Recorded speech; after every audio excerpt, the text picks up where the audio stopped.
What's up everyone, Bluezerker here, and today I have a new and different style of video. We're going to be talking about a new deck for each type in Pokemon Pocket TCG after the release of Celestial Guardians. Now, one of the things that Pokemon Pocket has been doing recently is they release a new EX of each type, and I think that's a really cool way to do an even distribution of cards, and that way everyone has something that they like. If Avatar or Harry Potter have taught us anything, it's we do like to be categorized by specific things like elements. You know, if we were in Avatar The Last Airbender, I would be a waterbender or a firebender, or probably more realistic, an earthbender, but I like to think that I'm things that I'm not. So we are going to show a different deck from each type in Pokemon Pocket. There's some new and exciting stuff. Some of it's pretty strong meta contenders, and some of it's just fun dark horse picks that are a lot of fun to play. So without further ado, we are going to get into the video. If you enjoyed, don't forget to leave a like, comment which type is your favorite in Pokemon Pocket, and don't forget to subscribe.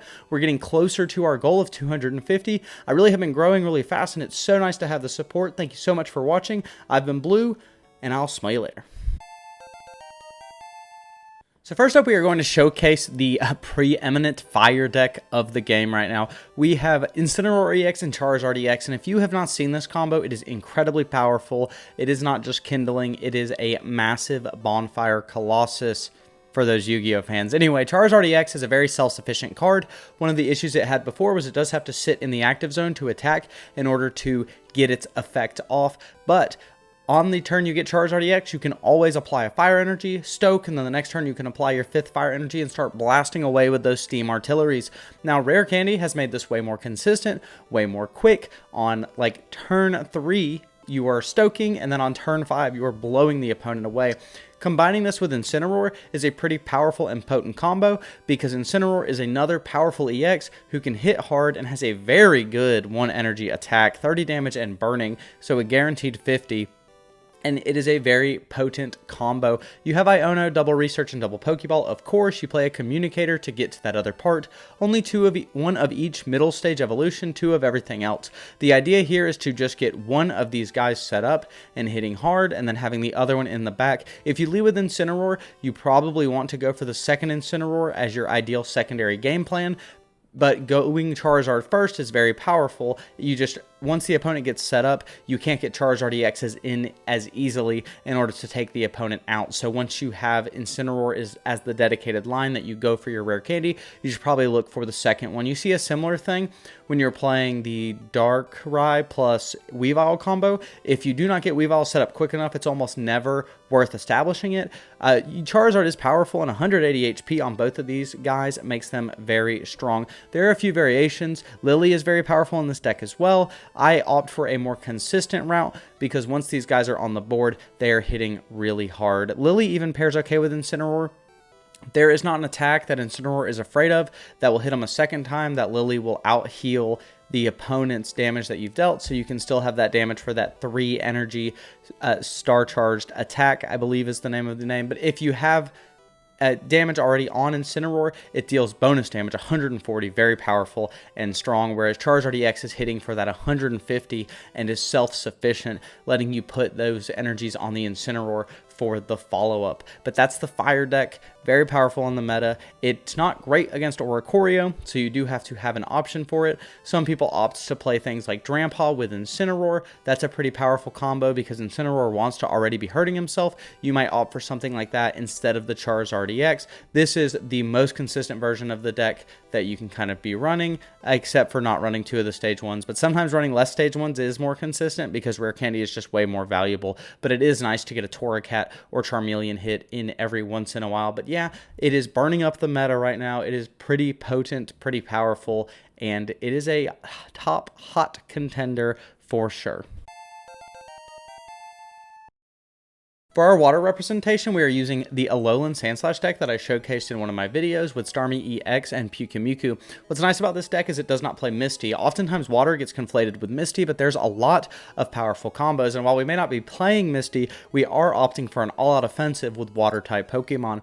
Having double Starmie and double Staryu and double Starmie EX allows us to get in quick, retreat fast, and get into our Alolan Sandslash if we have it set up, and Pyukumuku, it serves as a great wall, dealing 20 damage on on 1 energy, but also that Innard's out ability, allowing Starmie to come in and revenge kill things with like red, having control with Cyrus, being able to tank a hit with Rocky Helmet, deal like 70 damage back to the opponent. It's very powerful, very strong, very fun. Now, it is also particularly good against the fire all-in decks like the Incineroar Charizard deck, just because you're hitting for that weakness, you're doing it quick, you're doing it fast, and you are hitting pretty hard. Pyukumuku dealing 70 to the opponent with that Rocky Helmet, like I said, and Alolan Sandslash is an interesting card that on its secondary attack, when the opponent hits you, they take 40 damage back. But this also applies weakness, so if Incineroar attacks into your Alolan Sandslash, they take 60 back if you've Spike Armored, and that adds up pretty quick, especially when Starmie EX is bouncing around, hits the opponent for 110 on that weakness,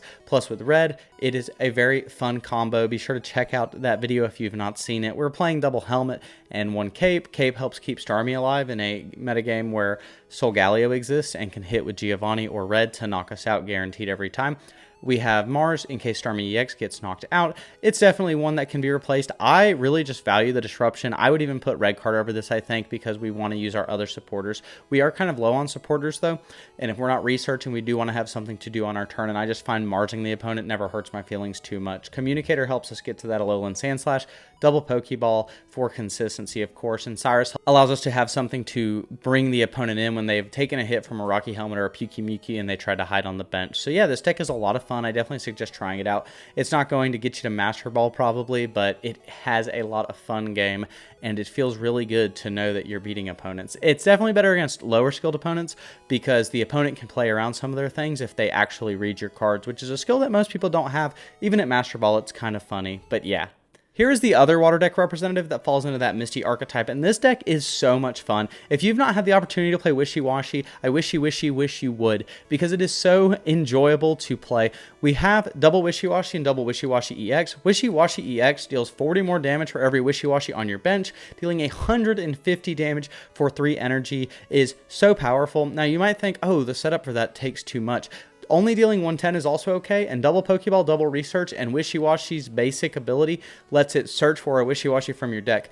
Oftentimes you might sacrifice the one in the lead, but you can bring it back with a fishing net, and suddenly you have a Wishy-Washy who's hitting really hard. I win a surprising amount of games with this deck in Ultra Ball, even going first, which seems like it wouldn't be as good. And it isn't just a Misty flip reliant deck.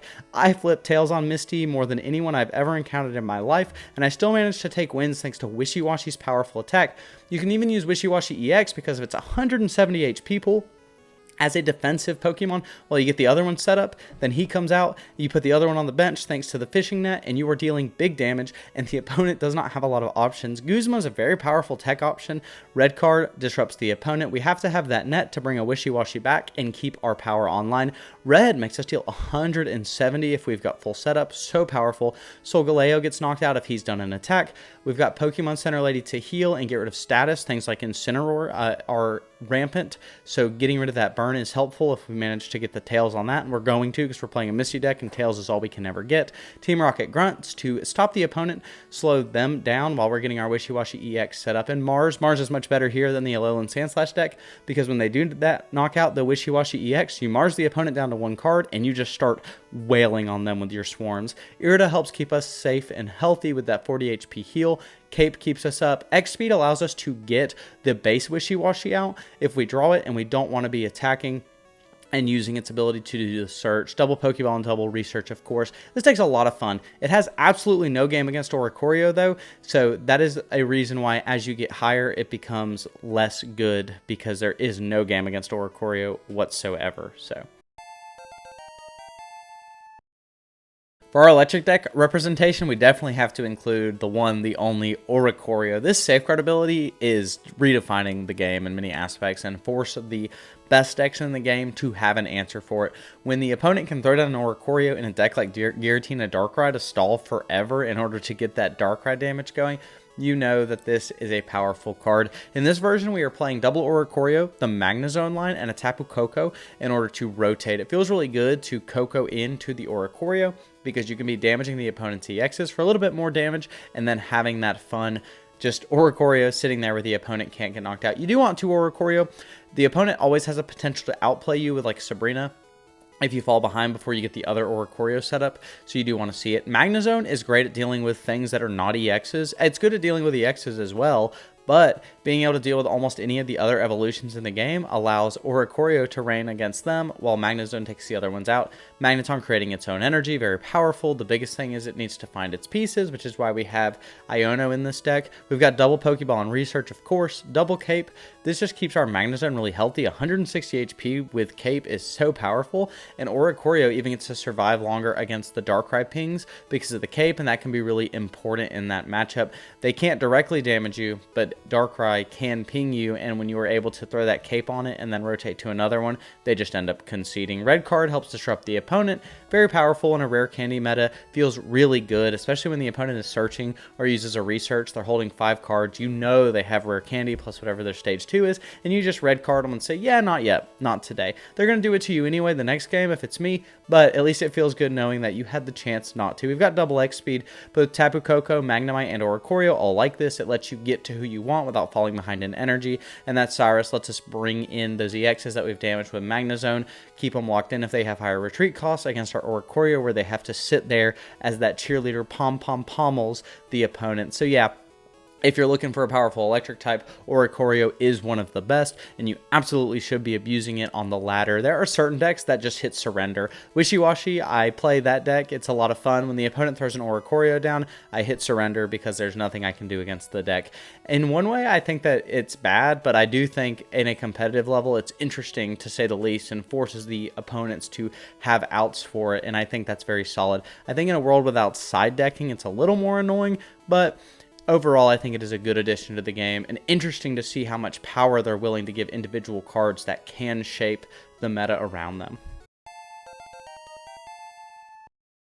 Our fighting deck representation, we would be very remiss not to mention Rampardos. This Pokemon was already pretty decent, but the consistency boost that it's gotten from Rare Candy and the speed of which you can annihilate the opponent is crazy. As long as you have something else to pair it up with, being an X-Speed or something, if you find that Skull Fossil on turn 1, that Rare Candy, and that Rampardos, on turn 3, you have the potential to be hitting for 130 damage, a feat that is only matched consistency-wise by something like Staraptor.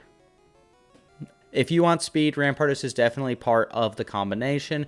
You play Cranidos and you play Rampardos, but really you don't even care about Cranidos for the most part. You are looking to Rare Candy and head smash the opponent, and it doesn't matter when you deal that 50 back to you because you're just hitting so hard so fast the opponent doesn't know what to do with themselves. This gets combined with Lycanroc and Rockruff, a very powerful combination where you can use that Signs of Evolution ability on Rockruff in order to search for Lycanroc. Lycanroc hits for 50 damage for 2 energy fighting, which isn't bad, but if the opponent has more HP than you, you deal a bonus of 50. This deals 120 to Snorlax off the rip. This deals really good damage to all EXs, which are going to have more HP than you. Very powerful card that is pretty consistent and is very similar to the Sprigatito line if you're playing something like Staraptor Meowscarada, for instance.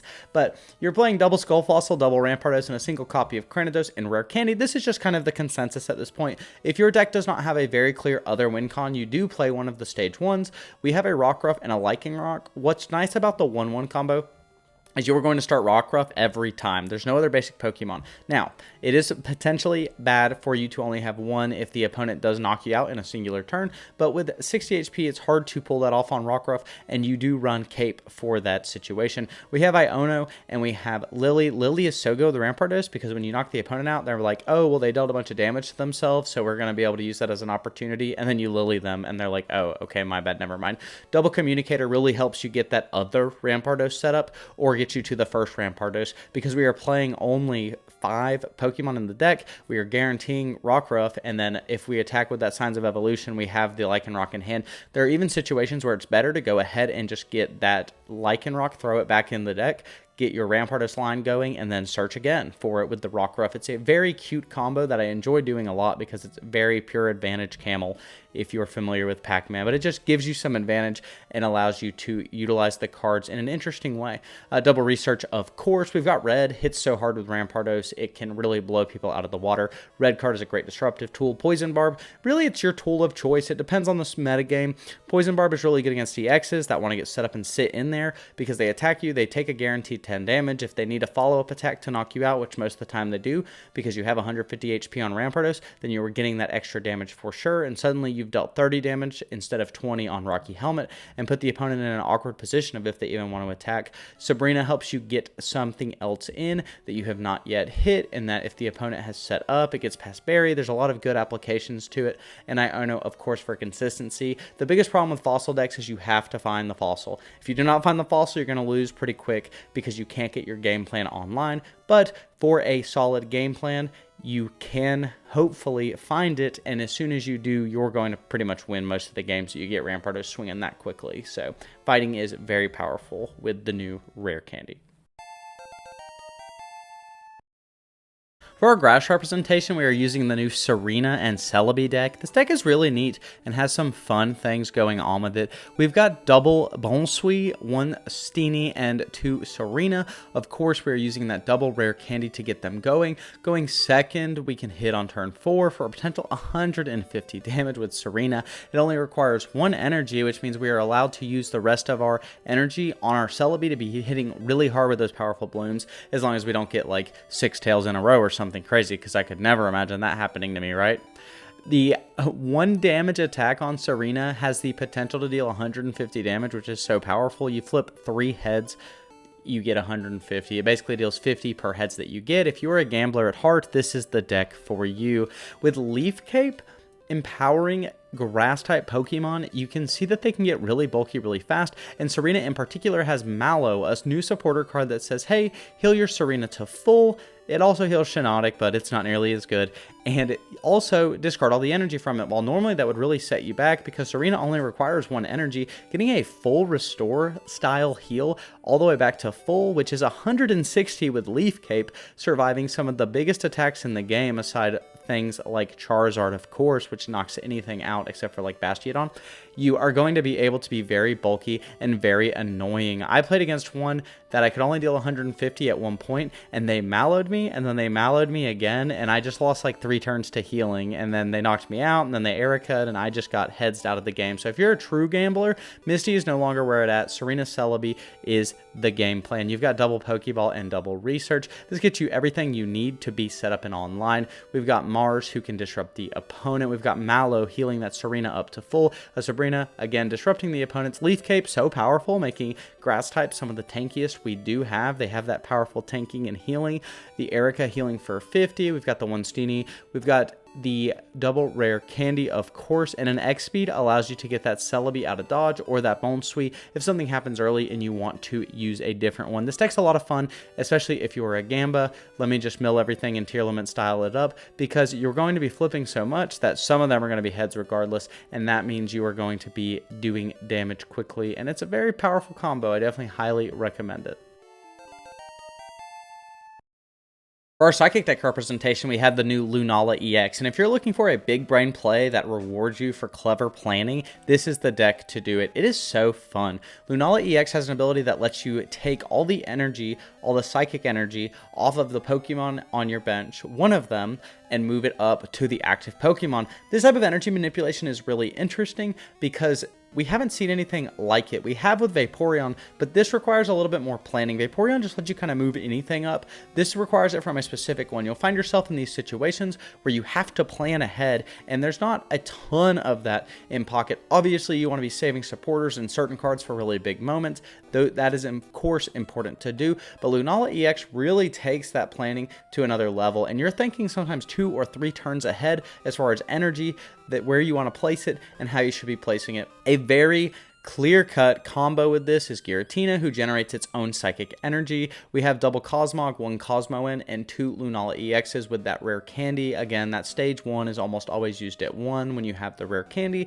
You can find it off of that, and it gives you that kind of third copy of the option to get into Lunala. We have double Giratina here. This is also, the base Giratina is so important. It's a good wall, 120 HP, just kind of sits there. It's only 1 prize, but it can get out for free with a Psychic energy, and so we're not losing energy on retreating, which is important. You can find yourself in situations where you need to retreat something, but if you do that, you're losing your ability to move that Psychic energy the way that you need to. So again, this deck feels so rewarding to play, and Giratina also gives you options against Oricorio, which is important to have in this meta. If you were just playing the Giratina Lunala stuff, or they would send out Oricorio and you would lose because you have no way to hit it, and they will eventually just ping you with things like Greninja or Darkrai. This Giratina dealing 70 is not going to get two-shot by the Oricorio, but will always one-shot the Oricorio or two-shot it if they are using a cape. But there's no combination that they have that'll survive more than that. They would have to like double potion plus Pokemon Center Lady, and if they're using 3 cards on that to make an Oricorio survive one more turn and you lose off of it, you are probably losing that game regardless. We have double Pokeball, of course, for consistency. Double Research. Leaf is very important to get something like Giratina out and keeping the energy on it. Being able to freely move your guys around lets you get the energy where you want it to go. Guzma, very powerful in a deck that has room for it. Detaching all the opponent's items is a very powerful effect, especially when played properly. It makes Giratina hit harder. It makes Lunala hit harder. We've got our Cape and our Barb. Kind of just use your item of choice depending on the metagame. Sometimes Cape is more important. Sometimes Helmet's more important. It really just depends on what you're playing against. Cape allows Giratina to survive.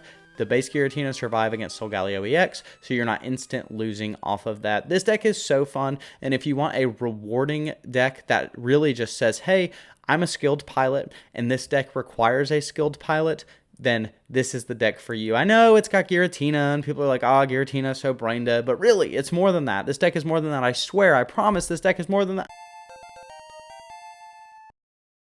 For the Darkness deck, I went with something a little different. The Muck EX is not particularly good. I had a variation of it that is similar to the Giratina Darkrai Druddigon deck where you just played Muck and Grimer instead. And it's fun. It's interesting to see the special conditions and have a little bit of fun getting what you need to have there. There's maybe a version where you could play it with some of the other Darkness types that apply statuses. But as far as a status deck goes, I feel like we'd be remiss to not mention Absol. This Pokemon's really cool. You are going to potentially deal 80 damage if the opponent is status, so we are combining it with a bunch of cards that allow us to do that. This deck isn't the best. It hits hard quick, but other than that, you don't have much of an end game. I have a short on it. Feel free to check it out. But the deck, as it is, has double Coughing and double Wheezing, double Shroodle, and double Grafaiai. Grafaiai is able to poison from the bench if you hit a heads, which means if you have Absol going second and have 2 energy on it, you can use the Grafaiai to poison the opponent and then hit really hard. Wheezing, you also have the potential to do the same thing except with Koga, and it's fun to Koga out your Wheezing after poisoning the opponent and then hitting hard with Absol. The deck is relatively okay, but having to rely on a coin flip for Grafaiai and not having much of a late game to speak of. I tried a version of this with Darkrai and it was okay, but there was never a reason not to just be putting energy on Darkrai. And so if you want to actually use the Pokemon for their intention, you can't just pair it with something that completely outclasses everything that you have. Obviously, if you're like looking for a meta Dark deck, Darkrai Giratina is going to be your answer. It is not going away anytime soon, I don't think. We thought Oricorio would scare it away, but it really has game against it as well. So yeah, we've got double Pokeball and double Poison Barb. The cute thing about Poison Barb is you can put it on your Absol, and if the opponent can't one-shot you, it is a self-sufficient poison setter, and it is fun for the opponent to have to hit you, and then you knock them out with Absol. Double Research, of course, for consistency, like with those Pokeballs. Koga to bounce Wheezing out, that very fun combo of Poison Bounce. Team Rocket Grunts, because we need something desperate to try to get a win, and Iono to get those stage 1s. While this deck isn't going to get you to Master Ball by any means, it is going to be a lot of fun. It's something about watching the pieces come together, and having that Absol hit for 80 damage is very satisfying. But if you want satisfying, you could also just play Rare Candy with Starly into Staraptor into 1 turn 130, or Meowscarada into 2nd turn 140, or 150 against Darkrai, or 130 against another EX. So it's not the most satisfying thing in the world. The Muck EX deck is interesting, but to put it with any of the other status conditions is to put it in a very much less consistent deck, which is why it was in that Druddigon Giratina shell, and I didn't want to push it as hard as I do like this Absol. And like I said, check out that short. It's pretty detailing. Alright, and now we have the Metal deck, and when I say meta, well, it very much is meta. This deck is so powerful, it's very quick, it's very strong, it's very consistent, it's very reliable, it is sturdy, it's all the things that Steel/Metal tends to be. It hits hard, no one wants to get hit by a Metal Beam the same way I don't want to get hit by a Solgaleo EX Soul Breakering me for 120 damage, and it only costs 2 energy, and for recoil it takes 10 damage to itself. That's not a big deal. The 10 damage recoil on this card it might as well not be there. There are so few situations where it matters. It really is crazy. It has the ability Rising Road that says you can just switch it in for free. There was a Dragonite and base Pokemon set that did this, and it was very powerful because of it. And it's just crazy that they were like, yeah. Once you get this established, you just get to do something for free. Now, Lunala EX also lets you do something, but it just requires longer to get set up and isn't even necessarily worth the payoff. It's kind of wild. We have double Cosmog, a Cosmoem, and double Rare Candy Classic. Classic combination that we are seeing everywhere. We see double Solgaleo EX, of course. When you're going second, you even get to just see if you have the combo in hand. And if you have combo in hand, you just throw it on your Cosmog instead. It's so good. Skarmory hits 450 if you have a tool. It's another little engine that goes. You can play this with a bunch of different things, but Skarmory just hits hard, is consistent, can knock out Oricorio for you. It really does provide some good options. You might see Solgaleo paired with like Excadrill because Drillbur is good into it, but really I just think Skarmory is the most consistent option across the board. In specific meta tournament style things, you might opt for a different partner. You have Cape and Double Helmet. These just hit hard and they get Skarmory online. Double Pokeball, double Research, of course, that consistency. Very often you will see double Research in everything. I'm actually waiting on the day for Research not to be in everything, and I don't think it's ever going to happen. Who doesn't like drawing 2 cards? We've got Team Rocket Grunts to slow the opponent down. We have room. We can play it. We've got Red Card to slow the opponent down, interrupt their combos as well. Being able to Red Card an opponent who's going to set up on you on Rare Candy in the next turn is very powerful, I'm telling you. Iono is for our consistency's sake. This deck is pretty consistent, and you just need to find that Rare Candy or Solgaleo, and you're off to the races. What's so powerful about this deck is the versatility. If you're going second, you can immediately start swinging for most likely 50 on Skarmory, or you can just get Cosmog set up because the 120 that you deal the next turn with the free switch in is going to be so good. You don't have to waste an energy or a turn on Skarmory, and it's part of why he just hits so quick, so fast. And the 180 HP pool, I don't know what they were thinking with the recoil of only being 10. We've also got Lily because once Solgaleo does get out there, he can just heal for 60 because he's a stage 2. The card is very powerful. It is very very meta defining, very good card. If you haven't played it yet, even you could pair it with Snorlax because you can like bury and you can get Snorlax out for free. I'm surprised we haven't seen more things like Giratina paired with it, but that's a deck that wants to go longer, and this deck just wants to hit you really hard, really fast, and you kind of know if you've won just very quickly. So yeah, definitely get the chance, play this deck, and get you some free ranked points. At least hit Ultra Ball with it because it's not that hard to do.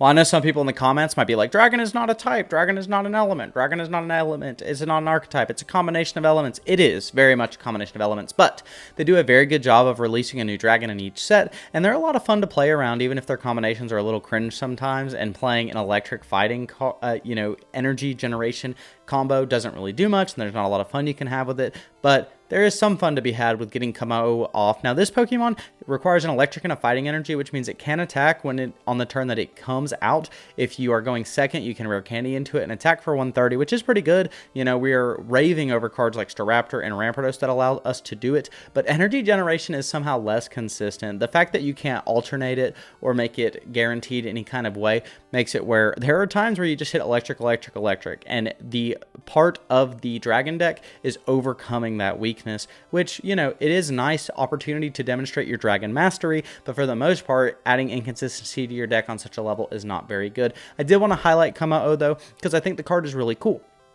Requiring electric and fighting energy, you're going to deal 130 damage, but during the next turn, you take 30 more damage from their attacks, effectively giving you 120 HP, which means Solgaleo is going to rock your world by dealing that bonus damage to you. And if the game didn't cap at 990, you could use Kommo to have a higher, highest damage possible threshold, which is cute as well, but it is not particularly good. You want to have something that can pair with electric and fighting, and that's where we see Oricorio. This card is so good. If you can splash it, you splash it. Double Rare Candy. We've got Jangmo-O, the one Hakama-O. I've never said these guys all in a row so much. And then we've got the Kommo-O. You could also pair it with like Snorlax. Any energy user like this that can use any energy is going to be helpful in stalling out for you to get your cards going. Now, the biggest thing is, We are giving the opponent an opportunity to set up, but ideally we are hitting hard enough with Kommo-o if we get it online fast enough, or we're stopping their hard hits with Oricorio. So I think Kommo-o is a neat card and worth at least looking at. Berry allows that Snorlax to be more powerful, more threatening, and we have Red to make that Kommo-o hit for 150, which is very powerful as well. Red card disrupts the opponent, which is going to be important as we're looking for the particular energy that we need. We have Sabrina, which switches the opponent out, again slowing them down, and of course double research, double Pokeball. This isn't the best, but I wanted to utilize that dragon representation. We got another dragon in this set. It is Drampa, but it requires 2 colorless energy. Kommo-o is really like our pseudo representative dragon, whereas Drampa is actually an interesting, more flexible dragon that can go in some different strategies, most notably the Incineroar deck, because it does want it to be injured, and that gives you an Oricorio answer. Thank you so much for watching the video. If you enjoyed, don't forget to leave a like, leave that comment. Let me know exactly which is your favorite type and which is your favorite deck that got showcased. Mine personally is the Lunala deck. It is so fun to play, and I have a blast, brain blasting, in figuring out exactly how I want to do everything there. The Alolan Sandslash deck is fun, but I think Lunala also has a lot of teeth. Don't forget to hit subscribe. We're trying to hit 500. It is so exciting to see how much we have grown so quickly. 250 is the exact goal right now, though, so let's just try and get closer to that. I think we're at like 160 right now. We blasted right past 150, and I was excited to see that 150th, 151st Pokemon subscriber, that Mew number, that important generational 1 number. But thank you all again so much for your support. I do appreciate it, and I look forward to being able to make more content that I hope you enjoy. I've been Blue, and I'll smell you later.